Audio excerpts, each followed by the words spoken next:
jaajëfal ko moom bu baax mbokk internet yi itam yi ñuy bàyyi xel ñu ngi leen di jaar dañuy attaqué directement rek ci fii jotoon xew wa nit daf gannaaw buñ la nuyoo gis nañu li sénégalais gisandoo sax mën nañu ko wax ni préfet daf la aaye woon concert mi nga xam ne moom ngay faral di am ci lu ëpp fukki at ak ñaar nga di ko def mu doon nag événement boo xam ne doonatul lu ñu naatamle ci réew mi déjà bi mbir mi amee naka la def. waaw loolu de def naa ko ni bu weesoo sama vidéo nga xam sénégalais yëpp gis nañ ko defuma lu dul am ci mbetteel am ci vraiment benn sentiment de désolation boo xamante si ni bon bett na ma bettuma aussi parce que ku xam nguur gi fi nekk xam leen ci bassesse xam leen ci ñàkk personnalité fayantoo donc comme nu nga ko waxee sunu 12e édition lañ doon def nañ ko démarche yi ci anam yi miin nañ ko quoi foofu noonu donc li ñu waroon def lépp def nañ ko promoteur bi fi mu waroon fay na ko fi mu waroon dem na fa donc ñun nag jàpp nañ que ni nguur gi dañu xam ni bon ils ont quand même amoon nañ seen benn comment dire événement en parallèle bu ñu financé man jàpp naa que ni aussi tout ça a été programmé et que am na foo xamante si nii ñu ngi fay jëm bëgg nañ loo am na loo xam amuñ ci contrôle parce que aussi chauve de ki koy porté xëy na da leen déranger et ils ont créé dara en parallèle bu ñu jàppale bii ñu jéem ko étouffer wala en tout cas ñu jéem ko yaaxal mais bon xam naa ni bu ñu xamoon que ni tollé bii lay am après duñ ko def je pensais que bu ñoom bu ñu ko annulé rek day nekk un truc vite fait ñu contester vite fait après ñu wutiwaat beneen date mais solidarité bi ci am derrière indignation bu nga xam se ni Sénégal yëpp am nañ ko bu gis benn nguur buy fayantoo ak waa dëkkam ay jeunes yu nekk ci seen milieu di jéem a liggéey di jéem a avancer au lieu que ñu jàppale leen su gis nañ fi ñu jógee faneen ay Afrima yi ñu jox leen ay xaalis du jeex dalal leen ñu nekk suñu dëkk di débrouiller wu pour teg dara ñu dem ba mu jël forme ba jeunes yëpp di ko préparer fépp ci Sénégal am ñu dagg seen bee jógee France am ay artistes yu waroon ñëw am ñu jógee Londres ay xale yu ndaw dem jëndi seen i yére ñu préparer wu maire yi dem investir parce que dañuy def chiffre d'affaires chaque show of the year ñu jël seen xaalis bi mu am lu muy néew ñu dem investir xalaat ni week-end bi dinañ def chiffre d'affaires nga gis ñu jógee Ziguinchor parce que bateau bi la ñuy jël ils se disent que ni dafa foog ñu teel a ñëw balaa pour mën a agsi ñeneen ñi jógee Fouta il faut vraiment nga am ñàkk xol pour annuler un concert comme ça donc après ils ont essayé de donner des motifs bidons yoo xam si ni Sénégal yëpp xam nañ que ni tout ça est politique tout ça est arbitraire donc sentiment de désolation boobu lañ ci am mais on reste fort on reste déterminé bu fekkee que ni brisé moo leen taxoon jóg xamuñu ne dañu dolli motivation dañu dolli encore voilà envie de mais est-ce que jàppee wuñ la opposant moo tax ñu def la lu ñu la def mais je suis un citoyen moi je suis pas avec eux j'ai mes idées xam nga donc quelle que soit sama idée warul tax ñuy carte ñii di jàpp journalistes yi di jàpp artistes yi di loolu mooy la yëfi lan Macky Sall moom réew mi ak ñi mu àndal donc nous on a nos idées ànduñu ak moom si nu muy doxale dañ koy wax tous les jours donc bu fekkee loolu moo tax nag ku àndut ak moom mu xool nu mu la tëjee nu mu yàqe sa liggéey nu mu yëfi dof yooyu mooy lan ñun duñu ay ragal donc mais est-ce que réeroo amul nit dof parce que bi mbir mi amee gis nañu ku ci mel ni Kilifeu ak yeneen ci ay artistes génn def vidéo di ñaawlu lu ni mel waaye nag ñaari fan lañ ci teg gis leen yenn ci ay rappeur dem wuy ji président ndax nee na ñu def leen woo ngir gën a xool lay ñoŋal rap bi est-ce que jiboo ngeen yéen sax seen biir ba pare. non du ñàkk ay kuréel yu ndaw suñu biir mais ñëpp xam nañ que ni la stratégie de diviser les hip-hop parce que fu ñu jëm ils ont besoin de diviser la jeunesse ils ont besoin de parce que aussi samedi d'avant bi ils ont reçu beaucoup une très mauvaise com beaucoup de critiques donc xam naa ni ils ont essayé quand même de se refaire un peu une santé au niveau de leur image et en même temps ils veulent nous diviser moo tax ñu jël une partie bu ñu mën a contrôler parce que mooy encore li ma la wax ñoom ñoo financé ce concert donc ils ont jël benn partie bu ñu mën a contrôler au détriment de beneen bi nga xam ni ci tête bi peut-être y a un rebelle boo xam ni amuñ ci moom contrôle donc tout ça est fait exprès pour nous diviser pour mën a utiliser le hip-hop et à la veille même yow de ton départ wala boog de ton éventuelle annonce de candidature nga bëgg a wan l'opinion internationale que non ñi doon casse la semaine ni tout ce peuple là ce sont des opposants moi je suis en phase avec la jeunesse gis ngeen il s'affiche avec moi d'ailleurs maa ngi leen di aider ci seen milieu dig naa leen lii ak lii ak là donc ils ont fait une communiqué récupération par rapport ak la situation donc amul réseau certes amul mooy mais am na des promoteurs yoo xam si ils sont préparés pour faire un peu le sale boulot et c'est eux qui viennent aussi qui ont pris hip hop Galsen bi ci boobam ak turam. daal di dem afficher ko tegal ko le président ci table bi le président en a profité pour faire des photos pour faire sa vidéo d'ailleurs avant nit ñi di génn ci palais bi gaaw na dugal ko comme si voilà super pressé de montrer que je m'affiche avec la musique la plus contestataire ils sont avec moi tout le monde est beau tout le monde est heureux et tout ça c'est de la récupération et c'est grâce aux promoteurs que loolu yëpp am. mais les rapports en tant que tel rab bi dayoo bi ma am yàqul parce que bu ñu damay revenir ci ce concert bi ñu annulé. concert boobu est-ce que ci diggante bi avant boobu wax nañ la ne que du am ou bien ci jour ou bien kañ nañ la wax ne que du am kañ na. vendredi si ngoon. concert bu kañ la waxoon am. le samedi. le samedi. Ouais, on a tout fait ñoom bi ñu. léegi ban explication lañ la jox. non après ils ont génn nañ wax que ni état wu terrain bi état wu stade bi wóorul par rapport ak concert bu toll nii alors que jox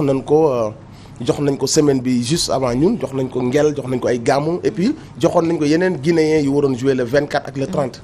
mais si donc il y a des militaires qui sont là-bas qui gèrent le stade ce sont des gens assez responsables. te le jeudi bi ñu ñëwee di monter stade bi ñoom ñoo ñu doon jàppale. gis nañ nu ñuy def le tour des médias di financer suñu xaalis. ces militaires là bu fekkoon am na benn arrêté wala benn note bu leen wax que ni stade bi kenn du ko loué ñoom ñoo ñu njëkk a wax. ne faites pas ça. Mais le jeudi ils étaient avec nous. jàppale ñu encouragé nous comme d'habitude. donc ce qui dit que ni préfet bi quel que soit Alpha ce concert là n'allait pas avoir lieu. mais il faut trouver des excuses après. est-ce que yow gisoo woon ne dama sama xalaat la. bi loolu amee après ñu woo rappeurs yi est-ce que du woon occasion nga dem jàkkaarloog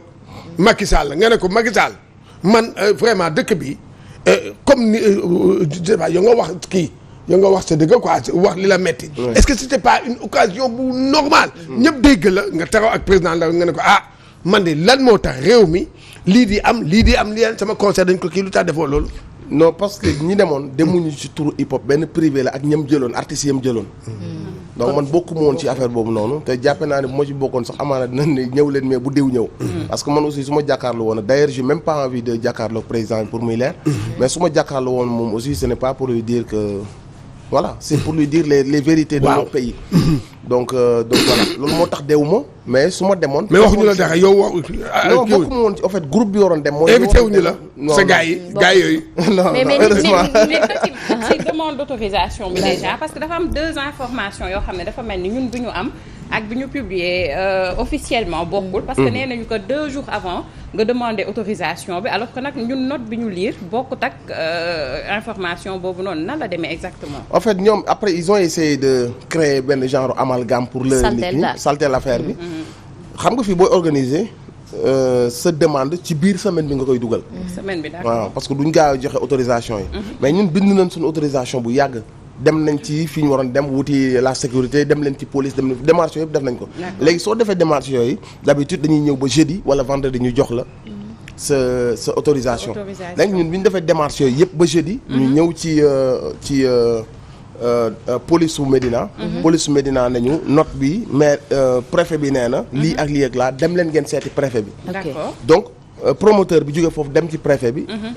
l'adjointe ne voulait pas le recevoir. Okay. donc il était là-bas ba 19h. di awte téléphone il a tout fait. adjointe bi nangu ko recevoir ba ay 19h. adjointe bi na ko vraiment on ne peut pas vous donner l'autorisation. d'accord donc kon amalgame la bu ñu créé. il faut exprès bien sûr il faut exprès. loolu yëpp ñoo ko tey. ok est-ce que Aliou Sow rapidement bonjour le grand garçon. bonjour nit dof nit xale bu dëggu. xale buy wax xalaatam qui justement pour qui j'ai beaucoup d'admiration de respect. merci c'est gentil. am na quelques détails yoo xam ne ànduma ceeg moom. bëggoon naa ñu échanger ci. parce que la dernière fois qu'on s'est vu c'était am na lu xewoon salon d'honneur quelque chose comme ça. il me parlait de ses parents. et ça m'avait très très ému surtout par rapport à son père. merci voilà et puis bëggoon naa ko poser 2-3 petites questions évidemment. voilà mais un garçon très dëggu. merci. mi ngi noonu tega sa baaraam ñu ñëwaat léegi ci yow man li may laajtee mooy Nit Doff est-ce que dayo bi nga xam ne rap amoon na ko ci Sénégal est-ce que commencé wul nax saay ndax gis nañu bu njëkk ba temps wu Simon rek mu ngi koy wax jamono yële passé nee na en 98 defoon na fi benn son boo xam ne daal ci Abdou Diouf mu mel ne bokk na ci lu ko gën a découragé mu teggi tànkam ci nguur gi est-ce que du léegi dañ leen ñeme parce que dafa am ñu rax seen biir wala nan la mafia bi demee mu mel ni genre film parce que yéen seen biir kii dafay génn wax lii keneen génn wax lële. non te yéen sax seen biir da ngeen di clashante. oui loolu moom nit ñi xamee nañ ñu ko. et ça fait partie de l'exercice qui fait le charme du hip-hop c'est pas un problème ñi nekk le monde extérieur ñoo ko jàppee problème mais ñun dañu xam que ni loolu c'est ci benn kii la bu bokk ci hip-hop branche la bu bokk ci hip-hop on n'a pas de problème à ce niveau mais le problème c'est que l'engagement moo commencé dañ c'est ça le problème donc bon on peut comprendre aussi parce que jamono aussi plus ñuy dem plus affaire yi di light nit ñi nu ñuy jàppe woon y a le profit sa image say followers il faut nga protéger sa image pour que sponsors yi ñemee la comprendre li doon animer les rappeurs par rapport ak cette génération qui vient d'arriver plus muy dem plus muy deñ donc moo tax tey yii mën a am moo tax tey nguur ñu mën a toll ci veille wu xam nga ragal dëkk bi nekk sous tension ñuy jàpp ay journalistes di leen maltraiter muy am ay torture ay nit di dee mu jàpp ay arrestation arbitraire muy am un président qui devait se prononcer il y a longtemps ci affaire u mandat parce qu'il a fait 2 mandats yooyu yëpp mu bàyyi en suspens réew mi nekk ci benn guuta su fekkoon hip-hopeurs yi tax ñuy wax la ils diront que ni tant que leeraloo askan bi nous on préfère garder nos distances loolu mooy taxawaayu hip-hop loolu moo tax beaucoup de hip-hopeurs se sont retrouvés ñu utiliser seen tour dem laaj tàllal loxo ci jamono boo xam ne du jamonoy laaj du jamonoy tàllal loxo jamonoy régler réew mi la donc ñoom benn privé dem ci turu hip hop ne dañuy régler les problèmes du hip hop alors que bi ñuy dem le promoteur il voulait juste de l'argent il voulait juste qu'on lui ajoute donte ministère yi jox nañ ko il voulait que ñu yokkal ko biem lui il est parti mbubboo hip hop bi tàllal loxo te ñun ku ñu xam-xam ne jamono bi du jamonoy tàllal loxo jamonoy xool stabilité dëkk bi la jamono yi xool lan mooy président bi li mu war a wax ak li mu war a def mu def ko ak yi ñu seetlu yépp ci ay injustice ñun hip hop bi loolay suñu taxawaay pas ci jamono yi ñu dem ni dolli leen ñu yokk leen ñu defalaatal leen suñu condition comme ni ñu ko waxee woon ci jamonoy Covid noonu la ñu koy waxee ci jamono bi du période am et que bu ko président bëggoon def de manière sincère xam na fi muy jaar am na fi ay structures y a des Lougatois y a des Thiessois y a des ñu dëkk Saint-Louis ñooñu ñëpp am na ñu leen représenté bu bëggoon benn audience bu sincère dañuy xool naka la ñuy organiser nous les rappeurs ci benn audience bu officielle ñu wuy ji ko du bàyyi benn problème am le samedi d'avant du bàyyi bi nga xamante si nii peut-être que ni mi ngi bëgg leneen ak leneen mu utiliser benn privé pour mbubboo hip hop daal di afficher hip hop ci ay page am ne recevoir naa la culture urbaine alors que c'est pas ça ok mais pour dem ci beneen point xaw a def transition tey jii bu ñu doon xool li xew ci réew bi situation bu réew mi actuellement donc gis nañu benn journaliste bu ñu ne dañ ko xoqatal teg ko loxo état de santé am di dégradé wu bu baax a baax mu amal grève de la faim jamono ji ñu introduire benn demande de liberté provisoire mais ñu refuser ko est-ce que ça vous fait boo déggee c'est inhumain c'est pas le Sénégal du teraanga bi ñu doon wax du yërmande bi ñu doon wax du dëkku diine bi ñu doon wax du dëkku partage bi ñu doon wax il faut quand même ñu xam que lii bu ci dara amee li mu mën a jur ci askan bi genre yi waxuma ay kii de mais division yi mu mën a am parce que askan boo gis dafa am benn geste bu ndaw buy ñëw daal di créer benn ngandam affaire ci société bi gis nga am na benn haine bu war a am bu gis nga lii bu ci benn affaire bu amee dana nekkaat beneen Sénégal bu bees donte ñu ngi gën a xaajaloo mi ngi gën a am de la haine bu fekkee que ni am na dara lu ci am non seulement mën na créer ay soulèvement mais dina xaajale ñaari Sénégal et que Pape Alé Niang mais il fait son travail Pape Alé Niang bu demul wuti ay scoop joxe ko qu'est-ce qu'il va faire am na information daf ko war a joxe l'information bu mu am ci commissaire bi c'est vrai ou c'est pas vrai bu amee information day dem wuti information defee ko li tax ñu topp ko xuusul ci dossier boobu noonu il est pas parti tax li tax ñu bàyyi ko liberté provisoire xuusu ci te normalement bu ñu la bàyyi provisoire dañu lay wax dossier bi d'accusation yooyu sax moo tax ñu jàpp ko réellement mais dañ ko teg Pape Alé Niang jasit bi dafa ñaangoon bu yàgg bëgg ko jàpp dafay déranger c'est-à-dire que ni foofu lañ toll ci nga Sénégal bi ñu toll ni répercussions yi day grave après ci ndaw ñi parce que nekkatuñ ci Sénégal bu normal ci Sénégal xooqatalu nit ñi la ñu nekk teg nit ñi pression jàpp nit ñi fat ñenn ñi nga xam ni dama farak man képp ku nga xamante si nii mu ngi may yàqal maa ngi toog di xaar kañ laa koy jàpp xooluñu naka la ñu magnifier liggéeyu les vrais journalistes ceux qui font vraiment des efforts mais Macky Sall tey bii di ko teg pression mais Pape Alé dimbali woon na ko jamono bi nga xam dañ ko doon xooxatal donc tey ji Pape Alé posture bu mu amoon en 2011 et 2004 mais moom la continuer am donc tout le monde sait que ni lii acharnement la et que coûte que coûte il faut ñu téye ko ci kaso bi fayantoo boobu nguur warul def loolu c'est-à-dire que ni jeexatal bi mu am ci société bi moo grave jeexatalu bañante lay doon yërmande day dañ mais li tax ñuy fayantoo ak Pape Alé coûte que coûte foog ñu téye la ci kaso bi et ñu bàyyi ko une semaine après le temps mu embrasser ses enfants ñu jëlaat ko de manière brutale delloo ko. ça a touché sa dignité loolu moo tax c'est pas un peu contradictoire parce que gis nañ ci audience ba. ku ci mel ni Rifou doon wax que demandé na à ce que ñu libérer Karim Xrum Xax le président lui-même lui a dit. waxal ses avocats ñu introduire demande de liberté provisoire man personnellement dinaa ko diligenter pour ñu mën ko libérer en ce même moment benn journaliste état de santé di dégradé wu demande de liberté de provisoire. ñu refuser ko est-ce que du dëggal aussi que moom mi nga xamante ni moo di jiital réew mi jamono ji dossier bu am ci réew mi rek moom moo ci teg loxoom. mais bien sûr c'est clair. c'est clair que ni bu ko neexoon bu fekkoon que ni moom du mooy le parrain Mamour Diallo di nekk fii ñu koy yokkal ay ndomb tànk c'est un voleur. Mamour Diallo yëpp Sénégalais yi weesuwul nga fekk ko OFNAC ne kii. c'est une bande organisée c'est des malfaiteurs waratuñoo takk ndomb tànk loolu lañ ko waxoon ci Cheikh Omar Anne. léegi boo xoolee Sénégalais yi. ñu wax la loolu ba noppi nga jëlaat ne ñu yokkal leen ay ndomba tànk mais loolu weesuwul insulte. ci voleur yooyu nga wax. rapport Cour des comptes bi gis nañu li mu andi ci réew mi ndax barki démb rek amoon na ab manifestation bu amoon ci place de l'Obélisque ñu gis ci mbooleem activiste ak sax ay rappeurs. naka nga gisee déjà bi nga déggee scandale boobu am ci réew mi lan la def ak lan la ñu mën a xaar ci réew mi lan ngay sàkku ci kilifa yi. ben écoute du dara lu fi bees nag. lu Sénégal yi miin la. on sait que ni. on n'est pas comme ni ma ko waxee on n'est pas en politique on est dans une domination une bande organisée parce que aussi ces gens-là lu ñu def haute trahison la ñoom ñëpp peine prison bu ñu leen jox ndaw na parce que jamono bi ñu ko defee ci ak ci contexte bi ñu ko defee la jamono bi ñuy dee ku ne xam na que nous on était presque KO problème mu oxygène man gis naa ñu ma jox la ay témoins ñu ñàkk seen ay waajur ci contexte yi ñu leen ñàkkee kenn mënu la ko expliquer jamono boobu y avait des gens qui se goinfraient ci dërëm yi ñu doon joxe ak privé beeg ku nekk këram ak xalifa bi y avait des gens yu doon sàcc alal jooju noonu donc c'est juste pour dire que ni politique bi dafa war a jeex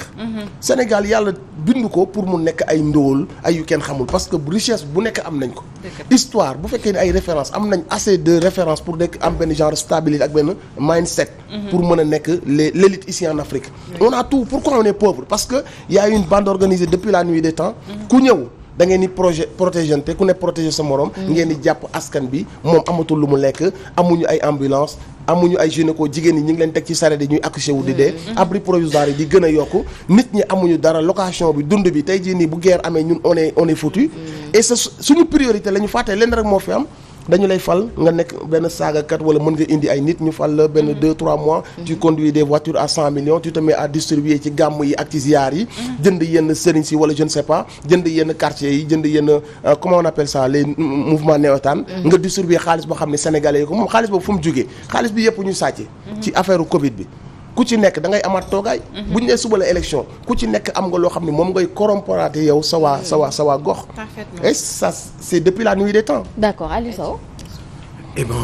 man xaw ma fan laa war a commencer parce que mbir yi bari na trop d'abord dafa am loo xam ne dafa ma échappé mooy par rapport ak date bi nga xam ne moom nga déposé woon demande pour def sa concert bi dégg naa ni dama gisuma kayit bi mais dama dégg ni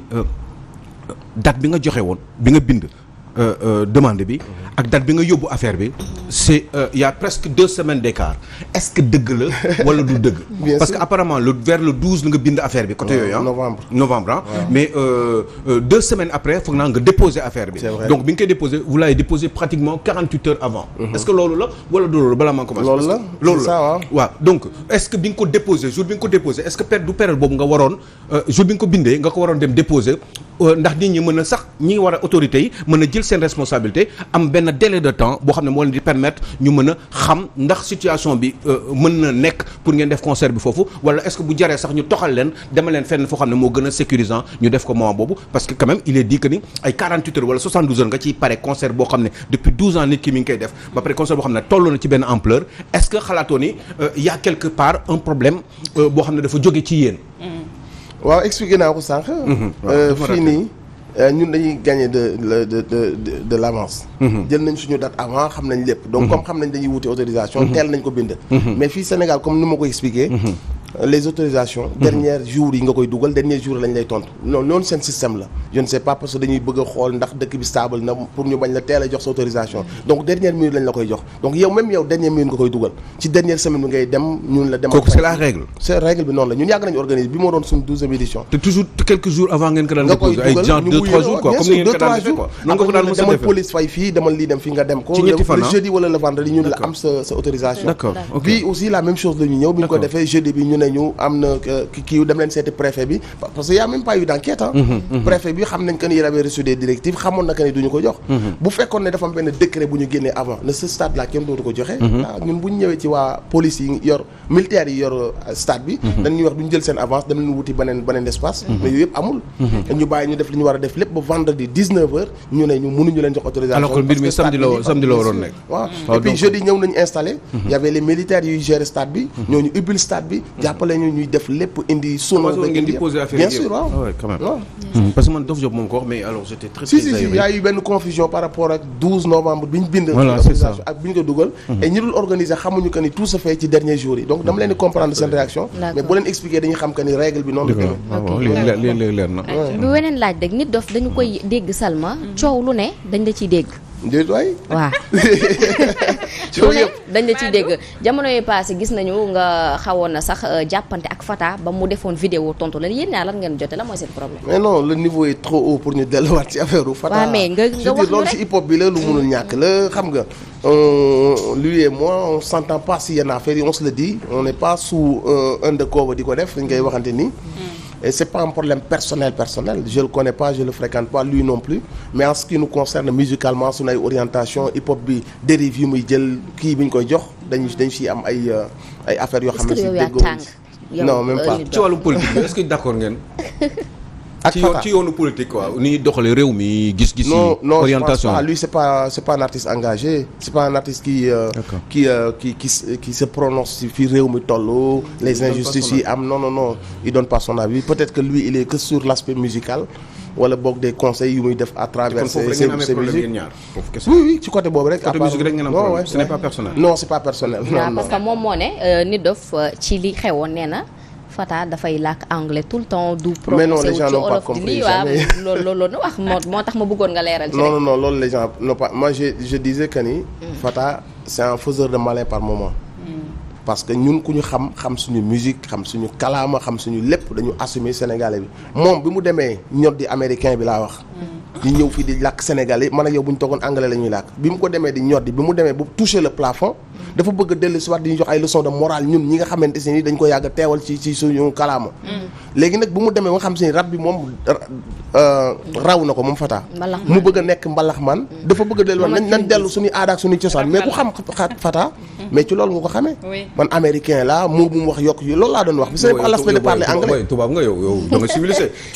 moom bokk na si li tax sax mu am estime ci yow da nga am benn ouverture d'esprit da ngay wax nit ku ñuul nga da nga civilisé bu wax mais pourtant moom moo gën a nuru américain xam nga loolu dañu dem moom nekk làggi suñu làggi tubaab bi mooy lan civilisé rek ñun la tubaab non si xam nga mooy lan mooy waaw dañ ko tàmm xam naa fi ngay waxee bu baax dama lay tooj rek parce que vous êtes très ouvert sur le monde merci vous êtes très ouvert et ça j'aime beaucoup maa ngi naan Fata sax mbir maa ngi may yóbbaale Nit Doff ñàngal gi ngay ñàngal lan la ñu tëjee foofu rek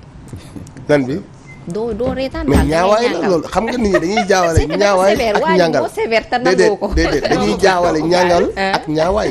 ñaawaay la du ñàngal man noonu laa mel d'accord léegi yan lan la ñu mën a xaar ci ndax annulé nañu sa concert da ngay continuer combat bi wala da nga ko fii yemale non on est en train de voir ak suñuy partenaire ak équipe bi